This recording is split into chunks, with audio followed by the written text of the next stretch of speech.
મિત્રો Y network ગુજરાતમાં આપનું હાર્દિક સ્વાગત છે।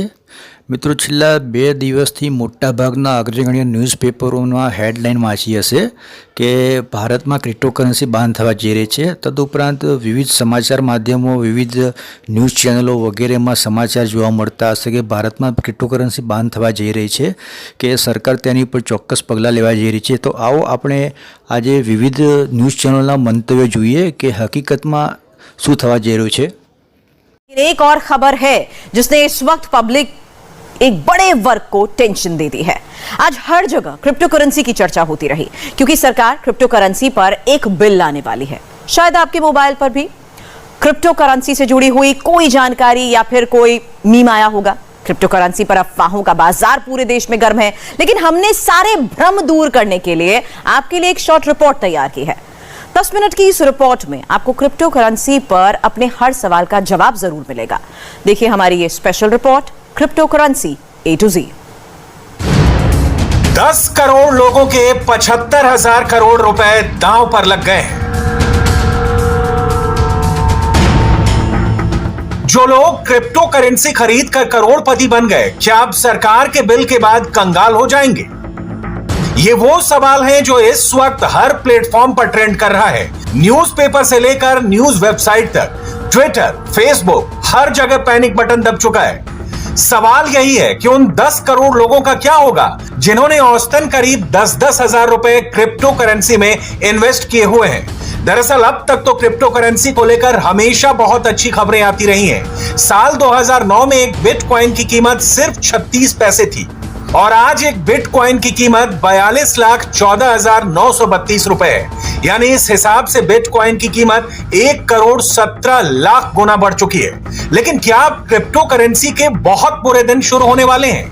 यह सवाल इसलिए उठ रहा है क्योंकि सरकार क्रिप्टो करेंसी को रेगुलेट यानी नियंत्रित करने के लिए एक बिल लाने वाली है और कहा यह भी जा रहा है कि सभी तरह की प्राइवेट क्रिप्टो करेंसी को बैन किया जा सकता है। प्रधानमंत्री का रुख क्रिप्टो करेंसी पर क्या था, पहले यह देख लीजिए। Friends, we are in a time of change that happens once in an era. The digital age is changing everything around us. It has redefined politics, economy, and society. It is raising new questions on sovereignty, governance, ethics, law, rights, and security.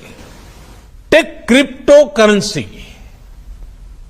or Bitcoin, for example. It is important that all democratic nations work together on this and ensure it does not end up in wrong hands which can spoil our youth. प्रधानमंत्री नरेंद्र मोदी ने संकेत किया था कि bitcoin यानी crypto currency हमारे देश के युवाओं को खराब कर सकती है। अब जब प्राइवेट क्रिप्टो करेंसी को बैन करने की चर्चा हो रही है तो कई क्रिप्टो करेंसी में गिरावट देखी जा रही है। बिटकॉइन में 17%, इथेरियम में 15%, टेदर में 16% और कार्डानो में 17% की गिरावट देखी गई है। यानी पैनिक सिचुएशन है। फिर आखिर करना क्या चाहिए? जिसके पास बिटकॉइन या क्रिप्टो करेंसी है उन्हें क्या करना चाहिए? क्या अब क्रिप्टो करेंसी में पैसा लगाना सेफ है? सरकार अपने बिल में क्या सभी प्राइवेट क्रिप्टो करेंसी को बैन करने वाली है? इन सारे सवालों का जवाब एक्सपर्ट से जानेंगे, लेकिन पहले यह समझ लीजिए कि आखिर क्रिप्टो करेंसी है क्या। क्रिप्टो करेंसी नोट की तरह पर्स में रखी जाने वाली करेंसी नहीं है। Crypto currency mobile, laptop, electronic device में रखी जाती है और इसे इंटरनेट के माध्यम से ही खर्च किया जा सकता है। क्रिप्टो करेंसी मूल रूप से कंप्यूटर कोड की लाइनें हैं और यह दुनिया का पहला ओपन पेमेंट नेटवर्क है। क्रिप्टो करेंसी को जरा और बारीकी से समझिए। जैसे नोट और सिक्के प्रिंटेड मनी है, credit card, debit card plastic money है, ई वॉलेट वर्चुअल पर्स है जैसे पेटीएम, गूगल, फोन पे, और इसी तरह क्रिप्टो करेंसी एक डिजिटल मनी है। पहले तो हमें अपनी डेफिनेशन पैसे की जो है वो बहुत वाइड करनी पड़ेगी, क्योंकि हमें सिखाया गया है कि पैसा सिर्फ US डॉलर या इंडियन रुपी होता है। राइट, बट ऐसा है नहीं। मेरी गाड़ी आज एक तरह का पैसा है, अगर मैंने एक पेंटिंग खरीदी है तो वो एक तरह का पैसा है। राइट, आप अगर स्टॉक्स खरीदते हो या कोई भी चीज खरीद रहे हो जिसकी कोई प्रॉमिस्ड वैल्यू है, तो हर चीज वैल्यू है। राइट, इस नजरिए से देखा जाए तो क्रिप्टो करेंसीज ने क्या किया है कि किसी को भी एनेबल कर दिया है वैल्यू ट्रांसफर करने के लिए। मींस आप एक तरफ इंटरनेट पे डेटा भेज पाते थे जो आपके ईमेल है, मैसेजेस है, अब आप वैल्यू भेज पा रहे हो। और वैल्यू का जो डेफिनेशन है उसमें पैसा एक पार्ट है उसका। सवाल यह है कि आखिर मूल रूप से जो नोट आपके पास होते हैं यानी रुपए या डॉलर और क्रिप्टो करेंसी में फर्क क्या है? नॉर्मल करेंसी कागज के नोट पर छपती है और आप उसको छू सकते हैं, जबकि क्रिप्टो करेंसी को आप सिर्फ कंप्यूटर पर ही देख सकते हैं, छू नहीं सकते हैं। नॉर्मल करेंसी की एक कीमत होती है जो अथॉरिटी तय करती है, जबकि क्रिप्टो करेंसी की कीमत डिमांड के हिसाब से घटती बढ़ती रहती है। नॉर्मल करेंसी को सेंट्रल अथॉरिटी कंट्रोल करती है, जैसे रुपए को आरबीआई रेगुलेट करती है, लेकिन क्रिप्टो करेंसी कोई कंट्रोल नहीं करता है, ये एक दूसरे के भरोसे पर चलती है। नॉर्मल करेंसी में किसी भी लेन देन के लिए तीसरा माध्यम यानी बैंक जरूरी होता है, जबकि क्रिप्टो करेंसी का कोई तीसरा माध्यम नहीं होता है, ये बिना बैंक के ट्रांसफर होती है। नॉर्मल करेंसी को फ्रीज किया जा सकता है, क्रिप्टो करेंसी को फ्रीज नहीं किया जा सकता है। नॉर्मल करेंसी को ट्रेस किया जा सकता है, जबकि क्रिप्टो करेंसी को ट्रेस करना लगभग नामुमकिन होता है। इस करेंसी का एक फायदा ये है कि ये ग्लोबल करेंसी है, ये किसी एक स्पेसिफिक कंट्री से रेगुलेटेड नहीं है। जैसा चाइना में बीच में बैन हुआ था, तो थोड़ी वॉलेटिलिटी जरूर आती है एंड हर एक एसेट क्लास में आती है। आप भले स्टॉक से कंपेयर कर लीजिए, तो स्टॉक्स में भी ऐसा देखा गया है कि अगर कोई सेलिब्रिटी किसी स्टॉक को गलत एंडोर्स कर देता है तो अगले दिन वो बाजार में उसका इफेक्ट दिखता है, वो स्टॉक क्रैश होता ही होता है। सिमिलरली वॉलेटिलिटी इस एसेट क्लास में चलते रहेगी, क्योंकि बहुत सारे लोग बहुत कुछ प्रिडिक्ट कर रहे हैं। डिमांड एंड सप्लाई में ऑटोमेटिकली प्राइसेस फ्लक्चुएट करेंगे, बट डेफिनेटली आपको मौका दिया जाएगा उस एसेट क्लास से एग्जिट करने के लिए। ऐसा नहीं है कि सरकार ने बोल दिया कि आज बैन हो गई तो आप उसको बेच ही नहीं पाएंगे।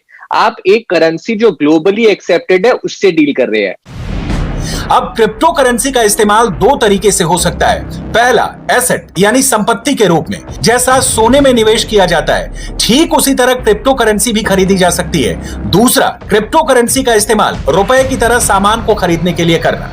दरअसल सरकार को डर इसी बात का है कि अगर क्रिप्टो करेंसी का इस्तेमाल रुपए की तरह होने लगा तो इससे भारत की मुद्रा यानी रुपए पर बुरा असर पड़ सकता है। चीन पहले ही क्रिप्टो करेंसी को बैन कर चुका है, लेकिन भारत में साल 2018 में आरबीआई ने एक सर्कुलर जारी किया था। सभी वित्तीय संस्थाओं से कहा था कि क्रिप्टो करेंसी में लेन देन ना करें, लेकिन क्रिप्टो करेंसी का यूज करने वाली प्राइवेट संस्थाओं ने सुप्रीम कोर्ट में इस सर्कुलर को चैलेंज दिया। मार्च 2020 में सुप्रीम कोर्ट ने फैसला दिया और सुप्रीम कोर्ट ने आरबीआई के सर्कुलर को गलत करार दिया, यानी आरबीआई क्रिप्टो करेंसी को बैन नहीं कर पाई और आरबीआई का सर्कुलर रद्द होने के बाद सरकार क्रिप्टो करेंसी के खिलाफ बिल ला रही है। अब चर्चा ये हो रही है कि क्या सरकार बिटकॉइन जैसी तमाम प्राइवेट करेंसी को बैन कर देगी या फिर बैन नहीं करेगी और सिर्फ एसेट की तरह यानी संपत्ति की तरह बिटकॉइन का इस्तेमाल जारी रहेगा। इस साल के फरवरी में जब बजट सेशन था, बजट सत्र था पार्लियामेंट का, लोकसभा का, उसमें उसका मेंशन हुआ था एजेंडा में और वो डिस्कस नहीं हुआ था। अब जिस बिल की बात हो रही है उसमें सभी जगहों से ये कहा गया कि बैनिंग नहीं होने वाली, रेगुलेशन होने वाली है। वो किस हद तक, कितने हद तक रेगुलेशन होगी, कितनी सख्त रेगुलेशन होगी, ये बोलना मुश्किल है। तीन जो गवर्नमेंट को तकलीफ थी, पहली चीज के टैक्स की चोरी हो सकती है, दूसरी चीज के अवैध कारणों से इसका उपयोग हो सकता है और तीसरी चीज के भारत के पैसे बाहर जा सकते हैं। ये तीनों चीजें अभी सेकेंडरी हो गई हैं और सबसे जो बड़ी बात आई है विज्ञापनों के और मार्केटिंग के चलते हुए ये बन रही है कि भैया कंज्यूमर प्रोटेक्शन यानी कि ग्राहकों का बचाव करना सबसे बड़ी बात हो गई है।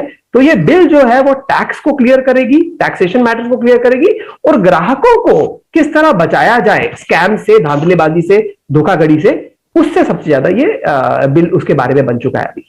अब सवाल ये है कि अगर आपके पास क्रिप्टो करेंसी है तो क्या करें? क्रिप्टो करेंसी ओनर अपनी सूझबूझ के साथ क्रिप्टो करेंसी एक्सचेंज में क्रिप्टो करेंसी बेच सकता है। आखिर क्रिप्टो करेंसी एक्सचेंज है क्या? क्रिप्टो करेंसी एक्सचेंज एक प्लेटफॉर्म है जहां क्रिप्टो करेंसी की खरीद बिक्री होती है। दुनिया में 10,000 क्रिप्टो करेंसी एक्सचेंज है। सवाल यह है कि क्या आप क्रिप्टो करेंसी एक्सचेंज में बेच सकते हैं? पहली बात, अगर कानून बन गया और कुछ शर्तें या प्रतिबंध लगाए गए तो भी एक्सचेंजिंग प्लेटफॉर्म सस्ते में क्रिप्टो करेंसी खरीद सकते हैं, क्योंकि ये एक ग्लोबल करेंसी है। इसलिए इन एक्सचेंजिंग प्लेटफॉर्म के पास विदेश में बेचने का विकल्प मौजूद है। तो पैनिक में जो लॉस में बेच बैठते हैं, इनका सबसे ज्यादा नुकसान होता है ऐसी सिचुएशन में। उल्टा अगर सिचुएशन में सोचे समझे और फिर डिसीजन ले तो आप देखोगे कि जनरली मार्केट, ग्लोबल मार्केट को इंडियन मार्केट से इतना फर्क नहीं पड़ता। तो ऐसा नहीं है कि इंडिया में बैन हो गया तो ग्लोबली बिटकॉइन का प्राइस गिर गया है, राइट। तो जब भी अगर इवन वर्स्ट केस में बैन होता भी है तो भी आपको लिक्विडेशन का चांस मिलेगा और उसमें ग्लोबल मार्केट के हिसाब से एटलीस्ट आप क्लोज लिक्विडेट कर पाओगे। तो इतना ज्यादा डाउन साइड नहीं है होल्ड करने में, बट होल्ड करना है, बेचना है, कुछ भी करना है, पैनिक में डिसीजन लेना is the worst thing to do. लोगों के मन में यह सवाल भी जरूर होगा कि क्रिप्टो करेंसी रुपए में कैसे बदली जाती है। दरअसल crypto currency exchange crypto currency को किसी भी देश की मुद्रा में बदल सकते हैं। क्रिप्टो करेंसी को डॉलर या रुपए में बदला जा सकता है। एक्सचेंज इंडिया में है तो डेफिनेटली एक एक्सचेंज से दूसरे एक्सचेंज में करेंसी ट्रांसफर हो सकती है। ये ऑलरेडी सुविधाएं दी गई है उस करेंसी में कि वो एक्सचेंज, अगर लोकल एक्सचेंज से उन्होंने खरीदा है, वो ग्लोबल एक्सचेंज जैसे बाइनेंस है उस तरीके के एक्सचेंजेस में करेंसी को ट्रांसफर कर सकते हैं और ये विद इन सेकेंड्स होता है। इसका कोई लंबा चौड़ा मेथड नहीं है, ये विद इन सेकेंड्स आपके कोड्स के थ्रू इजीली हो सकता है।